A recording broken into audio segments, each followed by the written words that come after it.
এবার নজর রাখবো আমরা পরে খবরের দিকে। 24 ঘন্টার মধ্যে বালিগঞ্জে প্রার্থী বদল হুমায়ুন কবিরের। জনতা উন্নয়ন পার্টির টিকিটে বালিগঞ্জে লড়বেন না নিশা চট্টোপাধ্যায়। 7 দিনের মধ্যে বালিগঞ্জে সংখ্যালঘু প্রার্থী ঘোষণা করা হবে জানিয়েছেন হুমায়ুন কবির।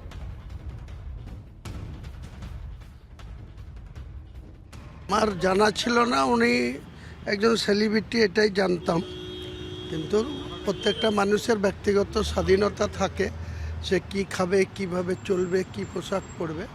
কিন্তু প্রার্থী ডিক্লেয়ার করার আধ ঘন্টার মধ্যেই টিএমসির বিভিন্ন যে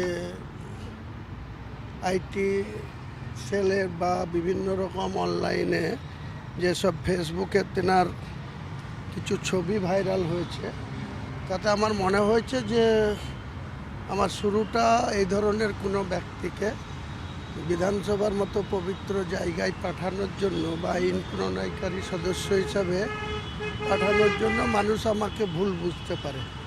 তাই আমি সেটা 24 ঘন্টা যেতে না যেতেই রাত্রেই সিদ্ধান্ত নিয়েছি যে এটাকে প্রার্থী রূপে রাখবো না, এবং আমি 1 সপ্তাহের মধ্যে বালিগঞ্জের কোনো একজন মুসলিমকে প্রার্থী হিসাবে তুলে ধরব।